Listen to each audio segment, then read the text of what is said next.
The Beautiful Side of Evil, a memoir published in 1982, delves into the Christianity-themed journey of author Johanna Michaelsen. Johanna shares her experiences from childhood to young adulthood, where she delves into the occult, psychics, and mind control in her quest for understanding.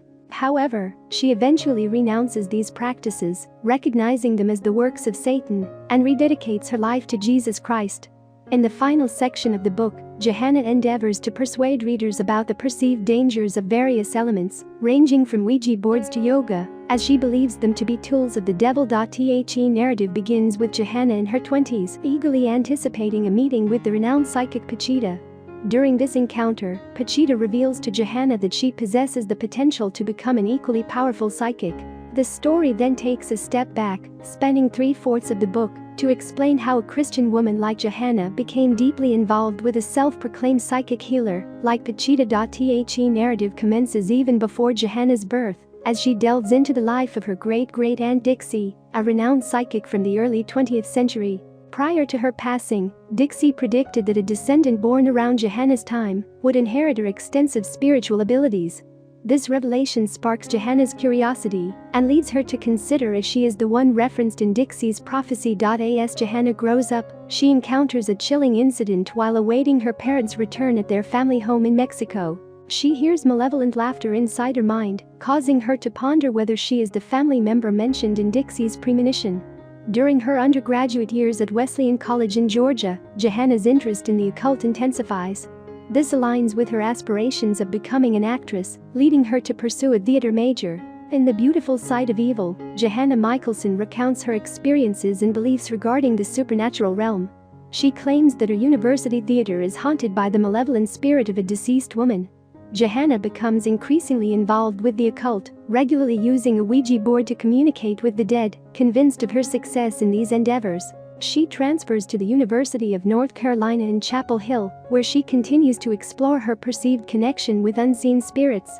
Johanna establishes regular contact with a spirit named Professor Coke, whom she believes haunts the theater where she and her classmates rehearse. Throughout her journey, Johanna describes her romantic relationships, including one with a man named Beck. She values her father's opinion highly and ends her relationship with Beck due to her father's disapproval.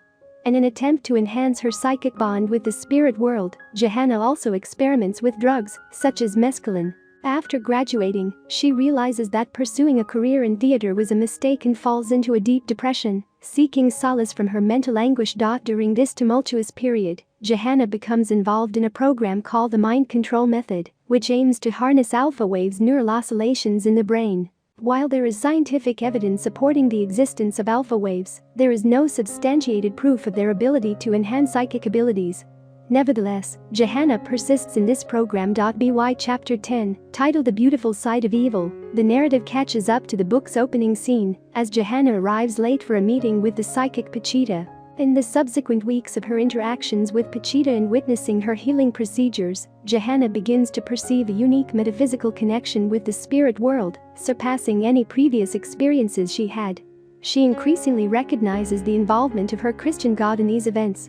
Johanna is astounded by Pachita's abilities when possessed by a spirit named Hermanito, particularly in cases where Hermanito replaces someone's vertebrae without surgical incisions or conventional medical procedures. However, Johanna's faith in Pachita Hermanito starts to waver after a patient named David dies following an operation. To contemplate whether her involvement in learning Pachita's mystical practices is morally justifiable, Johanna embarks on a journey outside the country, visiting European nations, including Switzerland. During her time there, she undergoes terrifying visions that steer her away from the works of individuals like Pachita.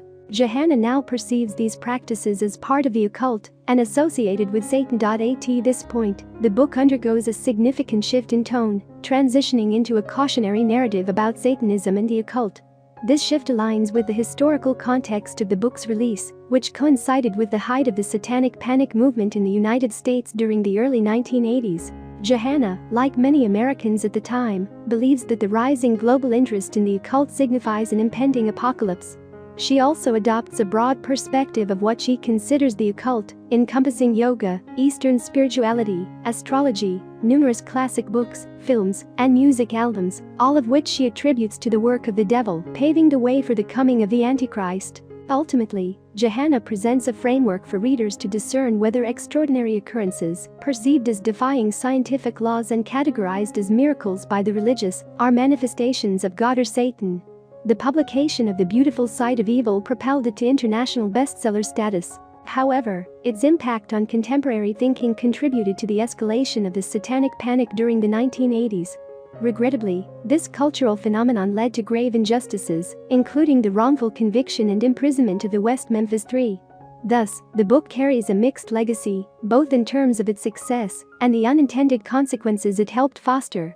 I hope you enjoyed this video. Leave a like if you did, and be sure to subscribe. Thank you.